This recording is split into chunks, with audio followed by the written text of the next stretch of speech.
volume series, Western Technology and Soviet Economic Development. Other books include The Best Enemy Money Can Buy, Wall Street and the Bolshevik Revolution, Wall Street and Hitler, and many others. All right, this is a picture of my grandfather, Samuel Clifton Thompson, born in Pottsville, Pennsylvania. And this picture is taken just before he went out to South Africa as a mining engineer to open up the gold mines in South Africa. I might point out that he was the first member in the family from the Order of Skull and Bones. You'll be seeing later, you're going to see a picture of Grandpa and my father is coming up. Put it down a little bit. Okay. There you go. Right there. It's perfect. Thank you. And he lived out there from around 1897 and was there during the Boer War, and they returned in the breakout of the First World War I. My father was born in South Africa, obviously, and my grandfather met a lovely gal from Australia. That was my grandmother, and she had come, this is a very interesting story. She had come over with her father and 12 siblings on a sailing ship from Australia to Cape Town. My great-grandfather from Australia had emigrated from England and was the clerk of the works or something in Melbourne, Australia. And they had all those children, and can you imagine? Traveling on a sailing ship back in 1895 or something with all those children. And anyway, my grandfather somehow met, we don't know how, my grandmother. And they were married in Johannesburg in 1902.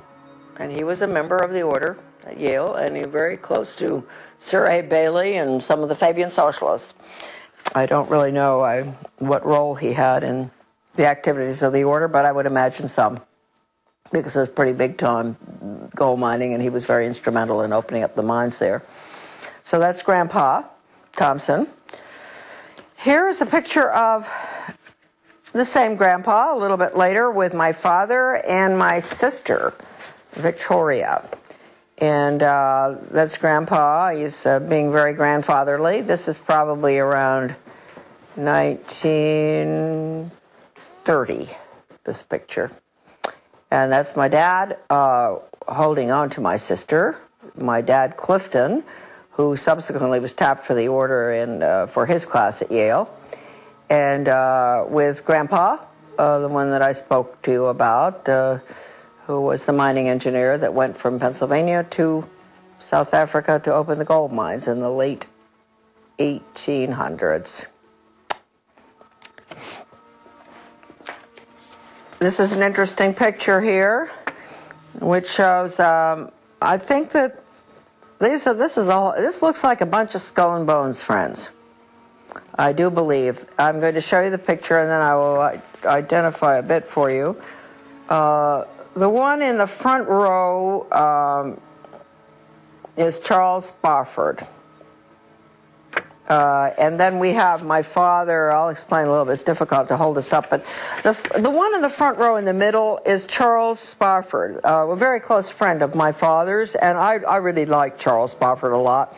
He ended up being the legal counsel from Davis Polk, Wardwell, Sunderland, and Kendall, for the Suez Canal Company and many, many other high positions. He rose to the top, getting all sorts of honorary medals from foreign governments in Europe and everywhere, and counsel on foreign relations, and a lawyer, and a very, very decent, nice man. He close to my father. He died about 25 years ago, I guess. Interesting man. He was born in California, I believe.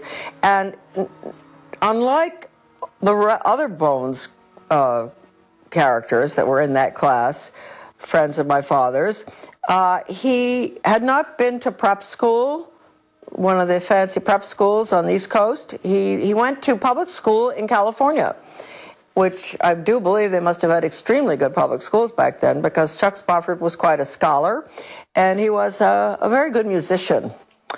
And very high up, he became, after World War II, which he served in Europe, as a lieutenant or something. After he got out, he was promoted way high up to one of the top positions in NATO, the North American Treaty Organization, and went on to be very influential in diplomatic circles. This is coming from being a boy in the public school system in California, rising to just really the highest heights imaginable.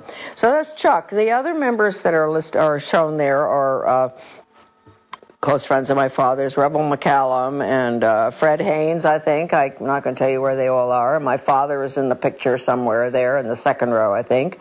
And Edwin Blair, who was called Mr. Yale always because he was a great fundraiser for Yale.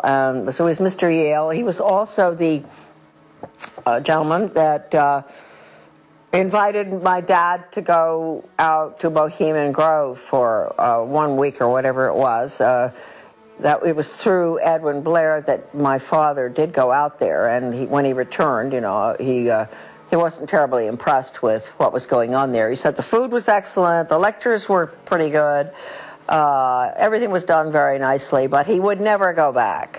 So I'm making excuses for my dad because I don't think he was ever really very happy with the agenda, the Yale agenda, the orders agenda, although he stayed close to his friends. As you can see in this picture, they're all having a very good time on someone's boat or on the dock somewhere.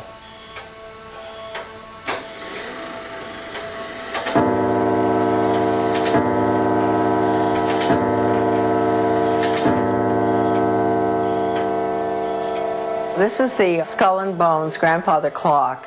These clocks were given to members of the order when they got married.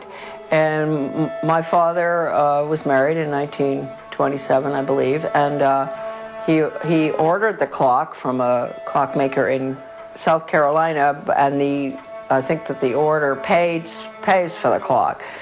And it was a gift, and all of them receive a clock when they get married. I believe that's the case.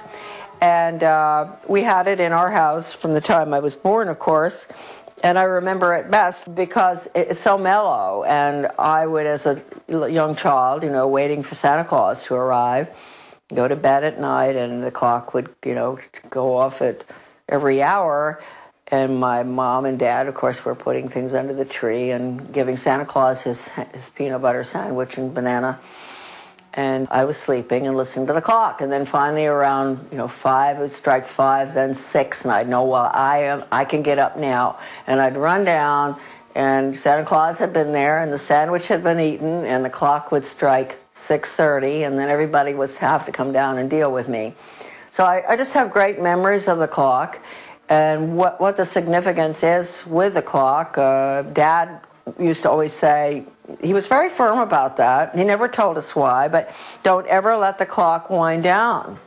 Keep the clock wound sharp. And always keep it 5 minutes ahead. And what that means, maybe it means they're 5 minutes ahead of everybody. The order has to keep 5 minutes ahead of all of us.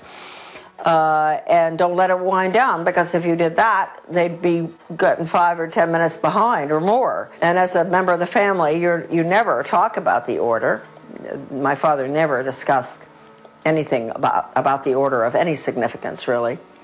Although, as we said earlier on, most of his friends were very close. Very close friends were the order, and all of them, all the ushers in his wedding, were Skull and Bones. The order, and friends all the way through life. But that had nothing to do with his own personal beliefs and all. He did not. He was not involved in any major political decisions affecting our country or our schools or anything. He was a wonderful mayor of several towns, a very strict constitutionalist, which certainly doesn't go along with what the order stands for.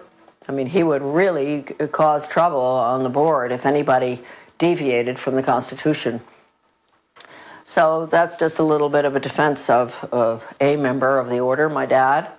And as you heard earlier on, before he died, he did say that he would help me if he could, if he had longer, right?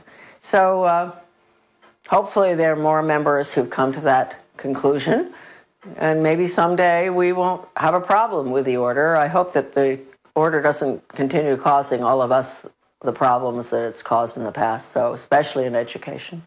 Now, we're going to get into the books. The books were originally, they'd never published the list of members in book form before. At least that's what my father told me. One day when he was ill, this is the catalog of the membership of living members, volume 1. I think it's around 1978, the date on this. Well, that one's 1977. Let's take a look at this. Oh, no, see, this is October 1983. This is what happened. Dad, I was taking care of my father. He was dying of cancer in New Jersey, and my sister and I would rotate, go down there. We didn't want to put him in a nursing home. So one day, it was pretty close to the end of his life, the mail brought these 2 books in the mail, which are, one is this one, Volume 1, The Living Members, the catalog of the living members as of 1983. And this is the catalog of all the members as of May 1977. This is the living and the dead. As of May 1977. So this is really the updated one right here. Anyway, I was opening the mail because my father wasn't well. I was taking care of all the business things and mail correspondence, and these arrived. And so I took them into Dad, and he said, "Cool." He said, "They're getting pretty fancy up there in New Haven." You know, he said, "What are they doing? Never been in book form before." And that was his little comment. And so I said, "Well, it is, you know." So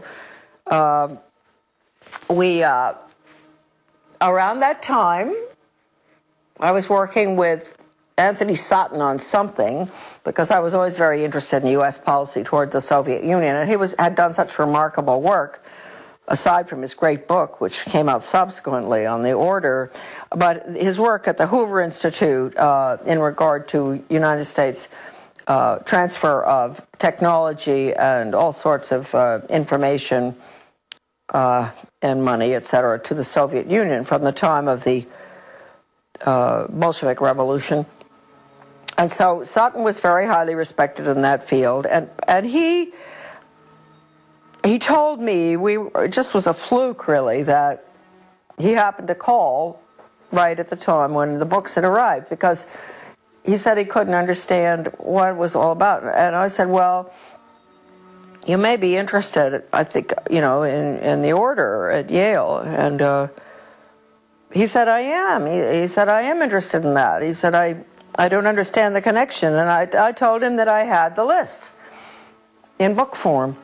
And he said, "You do?" And I said, "Yeah." And he said, "Would you mind lending them to me?" And he said, "I'll get them right back to you, I promise." And I believed him, and I sent them, and he did get them back. And he called me, and he said, "Charlotte, with all the research I've done through the years on U.S. aid to the Soviet Union in every imaginable aspect, once I got these lists copied," he went to a copying place to get it done. He must have done a pretty good job, because they're still in good shape. I put them down on the dining room table, and I looked, and all of a sudden I knew I had found what I was looking for.